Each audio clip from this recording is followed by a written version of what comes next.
క్షమించాలి మహిళా సోదరులు.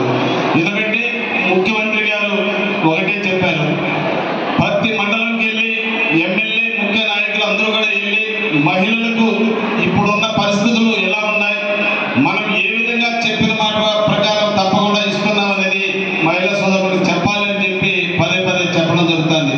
ఎందుకంటే ఆయన పాదయాత్ర చేసినప్పుడు మహిళా సోదరులకు స్టేట్ అంతా తిరిగినప్పుడు దాదాపు 4 కోట్ల మంది ప్రజానికానికి ఇచ్చిన హామీ ప్రకారం ఈ రోజు నెరవేరుతుందంటే ఆయన మాట తప్పడు మడ తిప్పడని చెప్పి వైఎస్ జగన్మోహన్ రెడ్డి గారు మన ముఖ్యమంత్రి గారు అనేది మీకు అందరికీ తెలుసు.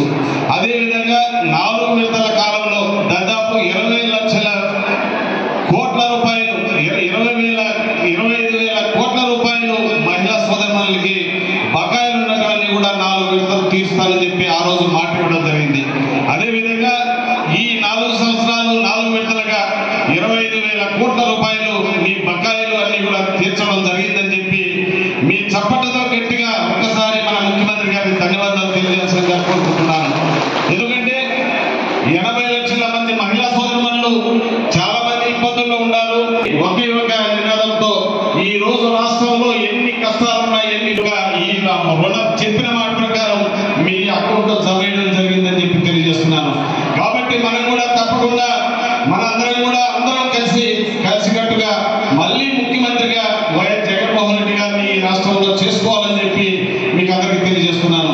ఎందుకంటే ఈ రోజు ఉన్న పరిస్థితుల ప్రకారం, ఈ రోజు ఉన్న ఆర్థిక పరిస్థితుల ప్రకారం మనం ఎన్ని ఇబ్బందుల్లో ఉన్న పేదలను ఆదుకునే విధంగా ఈ రోజు గౌరవ ముఖ్యమంత్రి గారు అన్ని పనులు చెప్పిన మాట ప్రకారం మేనిఫెస్టోలో ఉన్నట్టు 99% హామీలు ఇచ్చినట్టు తీర్చే ఏకైక ముఖ్యమంత్రి దేశంలో ఎవరైనా ఉన్నారంటే మన వైఎస్ జగన్మోహన్ రెడ్డి గారు అని చెప్పి మీకు తెలియజేస్తున్నాను. కాబట్టి మనం అందరం కూడా కలిసి ఆయన ఆదేశించిన ప్రకారం, ఆయన మనకు నిర్ణయించిన ప్రకారం ఎలక్షన్లు రాబోతున్నాయి. వారు ఎవరిని అభ్యర్థులను నిలబెడితే వారందరినీ గెలిపించుకోవాల్సిన బాధ్యత మనందరిపైన ఉందని చెప్పి మీకు సవినయంగా వివరిస్తున్నాను. కాబట్టి మనం అందరం కూడా ఎక్కడా కూడా ఇవన్నీ కూడా కొంతమంది ప్రతిపక్షాలు ఏదేదో తప్పు చేసి కొన్ని అబద్ధాలు చెప్పి మనల్ని నమ్మించే విధానంగా ముందుకెళ్తున్నారు. ఈ ప్రతిపక్షాలకు బుద్ధి చెప్పాల్సిన ఆవశ్యకత ఎంతైనా ఉంది. కాబట్టి మనందరం కూడా కలిసి ఈ రోజు మళ్ళా ముఖ్యమంత్రి గారిని మన జగన్మోహన్ రెడ్డి గారిని చేసుకున్నప్పుడే ఈ యొక్క ఇచ్చిన హామీలన్నీ నెరవేర్చలేవి కాదు, ముందుగా భవిష్యత్తు మనకు, మన పిల్లలకు కానీ, మనకు కానీ, రైతాంగం కానీ అన్ని విధాలా ముందుకెళ్లాలంటే మన ముఖ్యమంత్రి వైఎస్ జగన్మోహన్ రెడ్డి గారు మళ్ళీ ముఖ్యమంత్రి కావాలి.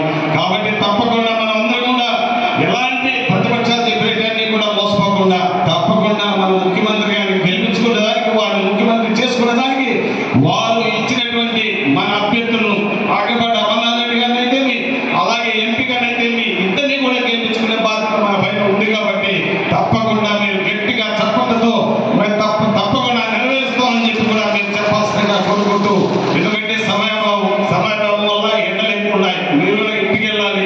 మేము కూడా రేపు మీటింగ్ ఉంది ఇక్కడ విజయవాడలో, ముఖ్యమంత్రి మీటింగ్ ఉంది. అక్కడ జిల్లా పరిషత్ చైర్మన్ గారు వెళ్ళాలి, నేను వెళ్ళాలి, ఇంకా కొంతమంది నాయకులు వెళ్ళాలి. కాబట్టి తొందరగా ముగించేసి మిమ్మల్ని కూడా ఇంటికి పంపించడానికి తొందరగా ముగిస్తున్నాను అని చెప్పి తెలియజేస్తూ, ఈ అవకాశాన్ని ఇచ్చిన ప్రతి ఒక్కరికి పేరు ధన్యవాదాలు తెలియజేస్తూ సెలవు తీసుకుంటాను. Thank you very much.